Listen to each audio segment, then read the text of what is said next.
નમસ્કાર દોસ્તો, VDT Gujarati YouTube ચેનલની અંદર તમારું હાર્દિક સ્વાગત કરું છું. દોસ્તો, અત્યારે હાલ જેમ કે વાત કરીએ તો સમગ્ર ગુજરાતની અંદર જેમ કે ઠાકોર સમાજની એકતા જોવા મળી રહી છે. ત્યારે એક તરફ જો વાત કરીએ તો જેમ કે ઠાકોર સમાજ વતી જેમ કે મોટા આગેવાનો અને જેમ કે પ્રમુખો, સરપંચો થઈને જેમ કે ગામોગામ જેમ કે દારૂઓ બંધ કરાવી રહ્યા છે. તેનો હું તમને સોશિયલ મીડિયા પર એક વિડીયો વાયરલ થઈ રહ્યો છે, એ પણ હું તમને જેમ કે વિડીયો બતાવવાનો છું. તો દોસ્તો, જેમ કે વિડીયો સાથે બન્યા રહો. જો તમે ઠાકોર હોય તો વિડીયોને, જો તમે જો સમર્થનમાં જેમ કે તમે બંધાતા હોય તો વિડીયોને એક લાઇક કરીને શેર કરવાનું ભૂલતા નહીં અને ચેનલને પણ સબસ્ક્રાઇબ કરી લેજો. કારણ કે અત્યારે હાલ જેમ કે ગુજરાતની અંદર જેમ કે દેશી દારૂના જેમ કે અડ્ડાઓ બંધ થઈ રહ્યા છે. ત્યારે જેમ કે અત્યારે જેમ કે સોશિયલ મીડિયાની અંદર એક જેમ કે ખૂબ જ જેમ કે ઝડપથી એક વિડીયો વાયરલ થઈ રહ્યો છે. એ વિડીયો હું તમને પૂરો બતાવીશ. તો દોસ્તો, એ વિડીયો વિશે દોસ્તો જેમ કે તમારું શું કહેવું છે એ પણ દોસ્તો તમે જેમ કે દોસ્તો તમે કોમેન્ટ કરવાનું ભૂલતા નહીં. અને બીજું તમને હું વિડીયો બતાવવાની કોશિશ કરીશ તો તમે આખો વિડીયો પહેલા તમે જોઈ લો.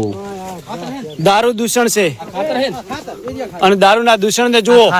જોઈ શકો છો, દારૂ પીતા હોય વ્યક્તિઓ જોઈ શકો છો. આ યુરિયા ખાતર દારૂમાં નાખવામાં આવે છે અને આ દારૂ તાત્કાલિક બનાવવામાં આવે છે, જે કાચા માલમાં આપણે જોઈ શકે છે. એટલે જે દારૂ પીવે છે એ લાંબો સમય નથી જીવી શકતો.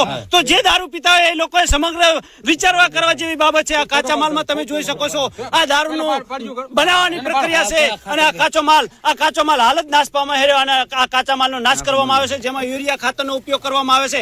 જરા જુઓ, તમારી હોજરી દારૂ પીવા વાળાની હોજરી કેવી રહેતી છે.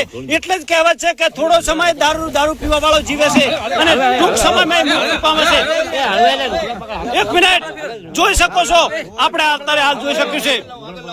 આ જોઈ શકો છો, શેરપુરા ગામના અગ્રણી છે, દાદર ગામના અગ્રણી છે, ખાખલ ગામના અગ્રણી છે અને રૂગનાથપુરા ગામના પણ અગ્રણીઓ છે. ધધાણા ગામના આગેવાનો અમારા બાબુજી ઠાકોરને પણ જોઈ શકો છો. સાથે પ્રતાપજી ઠાકોર છે, જયસિંહજી ઠાકોર.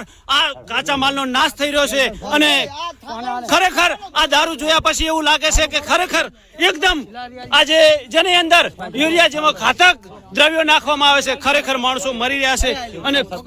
અને શેરપુરના સરપંચ આપણી સાથે હાજર છે, ત્યારે આપણે જોઈ શકીએ છીએ કે આ ખરેખર દારૂ દૂષણ છે અને આ દૂષણનું ડમ કાચા માલનો નાશ થઈ રહ્યો છે. અને જોઈ શકો છો, હવે દારૂ પીવા વાળા લોકોને વિચાર કરવાનો છે કે દારૂ કઈ રીતે બને છે. આવો દારૂ આ રીતે બનતો હોય કેમિકલથી, તો એ દારૂ પીવા વાળાનું આયુષ્ય કેટલું રહેવાનું. જ્યાં પોલીસ કામ નથી કરી શકી ત્યાં જનતા રેડ કરી છે. આ સૌ અગ્રણીઓ સાથે છે, તમે જોઈ શકો છો. આ અગ્રણીઓ દ્વારા જ આ કામ શક્ય થયું છે. અને દારૂ બનાવનાર વ્યક્તિએ પણ સાથે કબૂલ કર્યું છે, સમાજની સાથે રહેવું છે, સમાજ જોડે રહેવું છે. એટલા માટે તેણે પોતાની જાતે પોતાની વિનાશ કરી છે અને આ ભઠ્ઠીને કાયમને માટે નાબૂદ કરે છે. અલ્પેશ સેન ઠાકોરનો રિપોર્ટ.